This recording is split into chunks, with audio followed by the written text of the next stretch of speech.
Estás escuchando La Nación Podcast. A continuación, Andrés Hatum te lleva de paseo por el mundo profesional para pensar, reflexionar y actuar en carreras extraordinarias para gente común.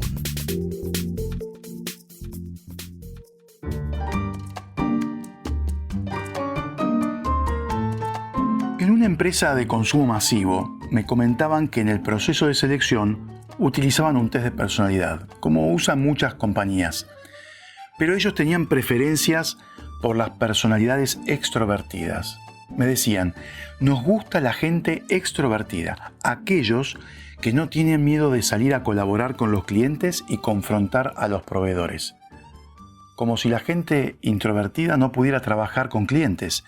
Definitivamente, esta empresa está liderada por extrovertidos que equivocan el significado y valor de la diversidad de personalidades en la organización. Si las empresas fueran como esta de consumo masivo antes mencionada, ¿qué lugar tendrían los introvertidos? Probablemente el depósito, así no los ve nadie.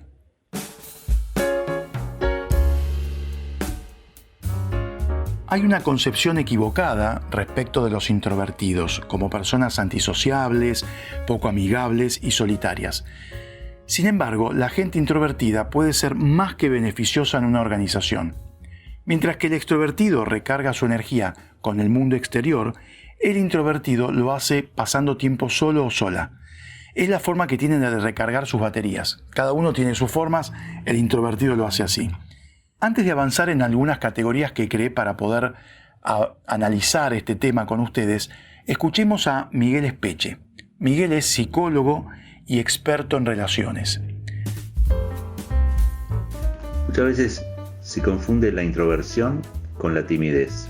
La timidez es más bien un estarse fijando demasiado en el que dirán, estar muy pendiente de la mirada ajena en detrimento del propio accionar, es decir, uno tiene miedo de cometer errores o se siente inadecuado, profundamente inadecuado, y ahí se encapsula en eso que llamamos timidez. En cambio, la introversión puede ser derivada de un vacío de ideas y una capacidad mermada de potencias.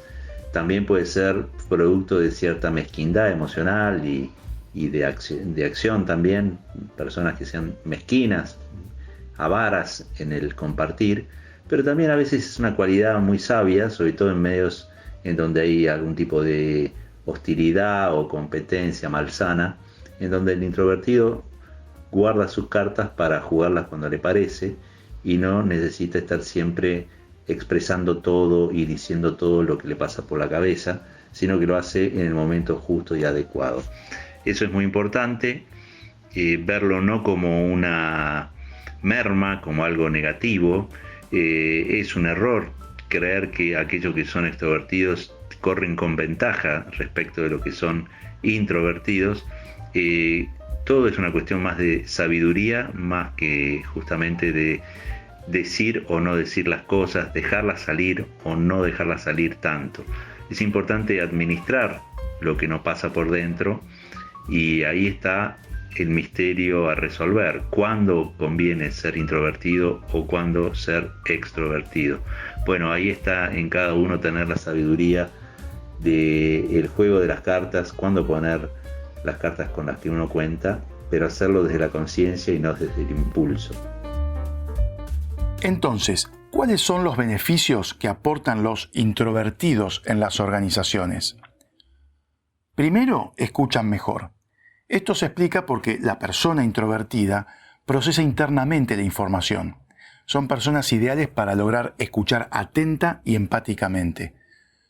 Los extremadamente extrovertidos, por otra parte, pueden enloquecer a un introvertido en una conversación, ya que van cambiando y salpicando los temas y acaparando la conversación hasta lograr enmudecer al introvertido. ¿Es esto una conducta egoísta? No, o por lo menos no necesariamente. Es que el extrovertido construye en la interacción, no en su interior. El segundo punto a favor de los introvertidos es que piensan y luego hablan. Además de escuchar más, el introvertido se toma su tiempo para elaborar sus ideas. Esto hace que las presentaciones de ellos o ellas suelan ser más profundas, preparadas y probablemente con abundancia de datos. Sin embargo, cuando el introvertido se enfrenta a reuniones directivas con colegas, probablemente no la pase tan bien. Y en particular cuando las reuniones son tensas y álgidas, donde el debate está a flor de piel. Ahí es el momento del extrovertido que se tira su cuerpo para poder debatir. Es como que va a sacar toda su verborragia frente al conflicto. Ahora, si el introvertido supone que la reunión será difícil, lo mejor es hablar o presentar primero para disparar el debate y luego, cual general en las batallas, mirar cómo comienza el proceso de destrucción. Yo creo que el introvertido siempre, desde un poquito más lejos, tiene esa mirada un poco más estratégica y no se muere en el camino. Los introvertidos son especialmente buenos observadores y, como un mentalista, tienen la capacidad de leer qué sucede en el ambiente, entender en qué proceso está su interlocutor y el lenguaje del cuerpo. El tercer punto a favor de los introvertidos es que construyen networks valiosas. ¿Esto qué es? No le pidamos a un introvertido que disfrute de eventos sociales, cócteles, ágapes, donde la idea es tener conversaciones insignificantes y vacías con mucha gente o gente extraña. La preferencia del introvertido es generar conexiones más valiosas y más profundas que sean sustentables en el tiempo. ¿Por qué? Porque esto le va a permitir armar una red acotada, pero importante para cuando dichas conexiones sean de utilidad. El cuarto y último punto a favor de los introvertidos es que lideran desde el centro. A diferencia de los líderes extrovertidos que son más visibles, porque les gusta o por necesidad, los líderes introvertidos no sienten la necesidad de las luminarias que la posición les otorga. Suelen ser líderes que lideran desde el medio, achicando la brecha entonces entre el líder y el colaborador. Para esto, enfatizan los éxitos del equipo y trabajos por sobre las fortalezas de ellos mismos. ¿Por qué? Porque los líderes introvertidos, los buenos líderes introvertidos, ahora vamos a ver los malos, ¿no? que implican. Los líderes introvertidos son hábiles mentores de sus colaboradores, así como buenos gestionando talento, ya que tienen la capacidad de entender con mayor profundidad a quién tienen enfrente. Son líderes que pueden dar buen feedback si logran interesarse en la persona que tienen delante.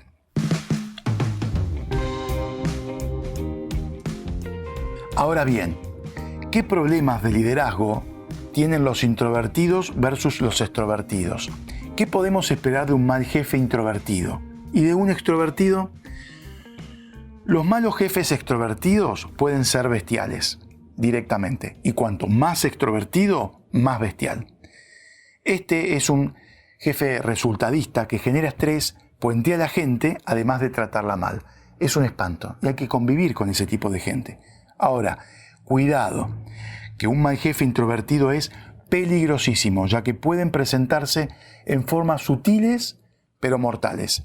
La más evidente es la del jefe que es de madera emocional, aquel que no supo o no pudo usar sus capacidades y competencias que le otorga la introspección para acercarse a las personas. Entonces la ves siempre desde lejos y siempre con una mirada gélida, que eso te mata cuando estás delante de él o de ella.